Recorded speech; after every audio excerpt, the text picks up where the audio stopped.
네, 그럼 지금부터는 더불어민주당 광주시장 경선과 관련한 더 자세한 내용을 취재 기자와 함께 알아보도록 하겠습니다. 김기준 기자와 함께 할 텐데요. 윤장현 시장이 왜 갑자기 출마를 하지 않겠다고 선언을 했을까요? 네, 윤 시장은 불과 일주일 전만 해도 재선 도전을 선언했습니다. 예. 서둘러 출마를 접은 이후로 가장 유력하게 거론되는 게 민주당의 경선 심사 결과입니다. 공관위 심사에서 낮은 점수를 받아 본 경선을 뛸 수 없다는 위기감 때문에 컷오프 발표를 앞두고 서둘러 출마를 접었다는 분석이 민주당과 광주시청 안팎에서 나오고 있습니다. 네, 자 그러면 윤장현 시장이 오늘 기자회견을 해서 불출마를 선언했는데 그 자리에서 그 불출마 배경이나 어떤 다른 설명은 없었습니까? 네, 윤 시장은 기자회견문만 읽고 서둘러 빠져나갔습니다. 출마를 왜 접었느냐는 기자들의 질문에도 답하지 않았고 취재 전화도 받지 않았습니다. 그런데 윤 시장은 사실 다른 후보들과의 경선 후보들과 단일화 논의도 함께 좀 진행하지 않았습니까? 네. 근데 윤 시장의 불출마 구도가 이번에 경선 구도에 어떤 영향을 미칠지도 상당히 궁금한데요.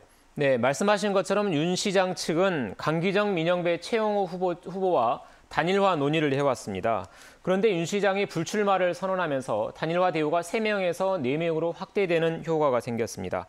물론 윤 시장이 현직 단체장으로서 특정 후보를 지지할 수는 없지만 윤 시장 지지 세력이 이용섭 후보보다는 단일 후보를 지지할 가능성이 큽니다. 아, 그렇군요. 예, 그러면 지금부터는 후보 단일화 얘기를 좀 해보도록 하겠습니다. 강기정 후보로 단일화가 됐는데 어떤 과정을 거친 겁니까? 네, 단일화 과정이 순탄치만은 않았습니다. 예. 강기정, 민영배, 최영호 세 후보는 줄곧 합의 추대 방식으로 단일 후보를 정하겠다고 했는데요. 예. 이틀 동안 여론조사도 병행하고 시민사회단체 인사들과 토론도 거쳐서 단일 후보로 강기정 전 의원이 확정됐습니다. 그러면 사실상 여론조사 결과로 단일 후보가 결정이 된 겁니까?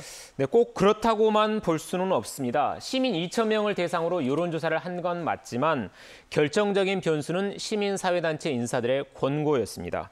시민사회단체 인사들은 어젯밤 강기정 전 의원을 단일 후보로 정해서 후보들에게 서면으로 통보했고 새 후보가 이를 받아들였습니다. 그러면 이번에 후보 단일화가 이번에 경선 구도에서 미칠 파괴력은 어느 정도나 될지 어떻게 예상하십니까? 네, 민영배 후보는 광산구, 최영호 후보는 남구, 강기정 전 의원은 북구를 기반으로 하고 있습니다. 게다가 시민사회 단체가 이른바 시민 단일 후보로 추대하는 모양새까지 갖추었습니다. 단일화 논의에 참여했던 윤장현 시장의 지지 세력까지 강기정 후보를 지지한다면 강 전 의원의 지지율이 크게 올라갈 것으로 예상됩니다. 예. 자, 그런 가운데 더불어민주당은 어제 광주시장 경선 후보 발표를 후보 단일화를 보고 난 뒤에 이제 발표하겠다고 해서 앞으로 컷오프 결과가 언제쯤 발표될 건지 어떻게 예상하고 계십니까? 네, 민주당은 후보 단일화 결과를 보고 광주시장 경선 후보를 발표하겠다고 했는데요. 예. 오늘 단일 후보가 결정됐으니까 내일이나 모레쯤, 그러니까 이번 주 안에 3명 안팎으로 경선 후보를 정해서 발표할 것으로 예상됩니다. 예. 자, 이제 이렇게 경선 구도가 쭉 확정이 됐는데 그렇다면 더불어민주당 광주시장 최종 후보는 언제쯤 결정이 되는 겁니까?